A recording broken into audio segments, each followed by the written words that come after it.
अस्सलाम वालेकुम students, welcome to easy maths. आज हम एक्सरसाइज 1.2 के क्वेश्चन नंबर 5 का पार्ट नंबर 1 डिस्कस करने जा रहे हैं। जो क्वेश्चन नंबर 5 है वो हमारे पास एक्सरसाइज 1.2 के क्वेश्चन नंबर 2 से सिमिलर है। 2 के अंदर हमने जितने भी पार्ट्स किए थे वो हमने with the help of laws of indices solve किए थे। फ़र्क बस ये है कि अगर ये शॉर्ट क्वेश्चंस के तौर पर अगर हमने इनको सॉल्व किया था तो ये वाले पार्ट्स थोड़े से लॉन्ग क्वेश्चन के तौर पर पूछे गए हैं। तो चलते हैं अपने पहले पार्ट की तरफ। आपको जैसा कि मैंने क्वेश्चन नंबर 2 के अंदर भी बताया था कि लॉज ऑफ इंडिसेस को समझे बगैर आप इन क्वेश्चंस को सॉल्व नहीं कर सकते।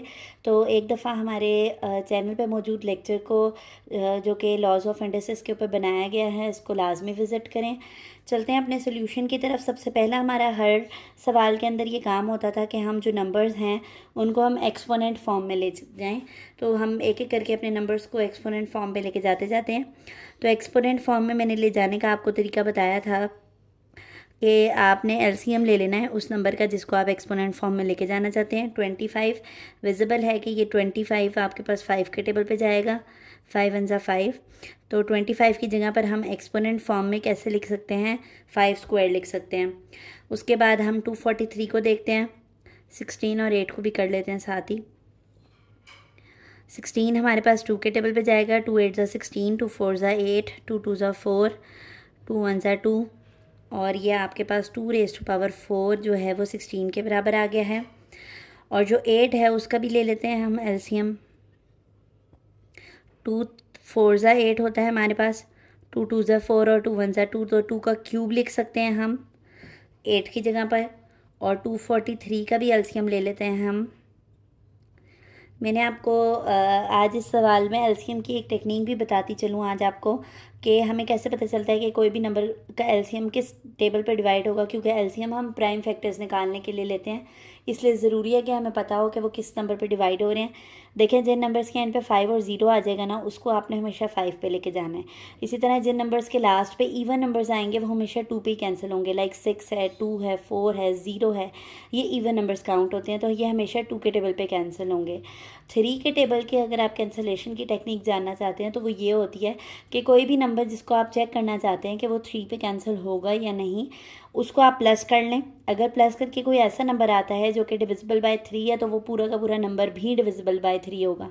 जैसा कि 2 + 4 कितने होते हैं, 6, और 6 + 3 कितने होते हैं, 9, तो 9 डिविजिबल बाय 3 है, बिल्कुल है। तो इस वजह से 243 भी 3 के ऊपर डिविजिबल है।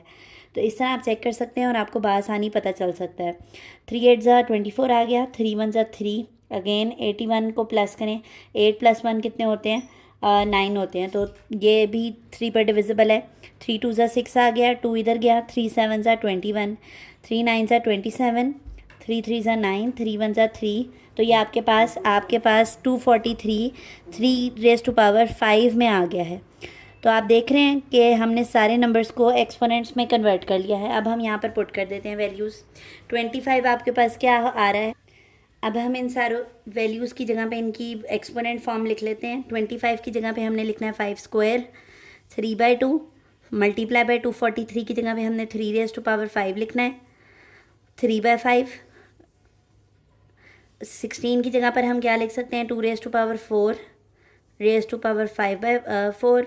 8 की जगह पे हम क्या लिख सकते हैं, 2 raise to power 3 whole power 4/3 है, सॉरी 4/3। ठीक हो गया। अब आप देख रहे हैं कि हमने जिस तरह इनको एक्सपोनेंट्स में कन्वर्ट किया है तो ये हमारे पास एक्सपोनेंट्स में कन्वर्ट करने से ये देखें वही एक्सपोनेंट आए हैं जो कि इसके नीचे हैं, ताकि ये कैंसिल आउट हो जाए। तो हम इनको बआसानी कैंसिल कर सकते हैं। इसको ऐसे कैंसिल कर लें, क्रॉस में होने की वजह से ना ये कैंसिल हो रहे हैं। और यहाँ पे रेफरेंस साथ में ये दे दें कि आपके पास जब किसी नंबर पे 2 पावर्स होती हैं तो वो आपके पास अगर कोई नंबर है जिसके ऊपर इंटरनल पावर m है और आउटर पावर n है तो वो पावर्स आपस में क्या हो जाती हैं, मल्टीप्लाई हो जाती हैं। ठीक हो गया। तो हम यहाँ पर हमने क्या कर दिया है, इनको मल्टीप्लाई किया तो कैंसिल होकर हमारे पास जो वैल्यूज़ आएंगी वो 5 रेज़ टू पावर 3 आ गया, यहाँ पर 3 रेज़ टू पावर 3 आ गया, और यहाँ पे 2 रेज़ टू पावर 5 आ गया, और यहाँ पे 2 रेज़ टू पावर 4 आ गया। अब जो ऊपर वाले नंबर्स हैं ये तो डिफरेंट नंबर्स हैं, तो हम इनको खोल देते हैं कि 5 का क्यूब किसके बराबर होता है। 5 को 3 दफ़ा मल्टीप्लाई करना पड़ेगा हमें, तो उसको हम कैलकुलेट कर लेते हैं।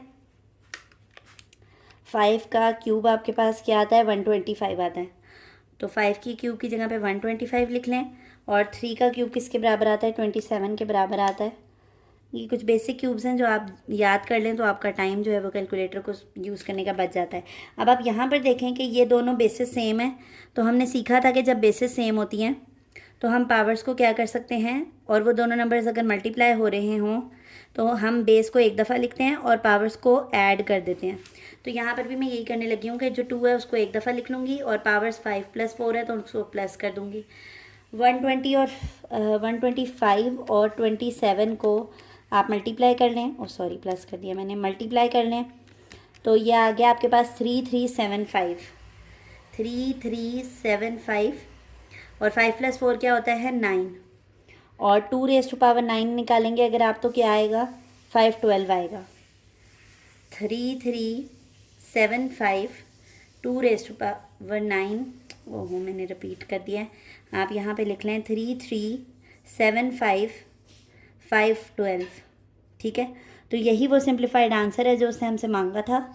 आपको हर छोटी से छोटी डिटेल बताने का मकसद ये होता है कि हर किस्म का बच्चा जो हमारे चैनल को विज़िट कर रहा है उसको मैथ सॉल्व करना आसान लगे।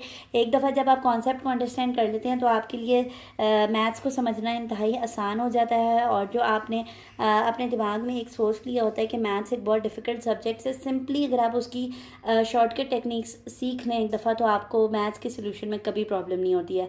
तो अगर आपको हमारा वे ऑफ टीचिंग अच्छा लगता है तो हमारी वीडियोस को लाइक कर दिया करें और चैनल को सब्सक्राइब कर दें ताकि ऐसी अच्छी वीडियोस हम आपके लिए बनाते रहें। अल्लाह हाफ़िज़।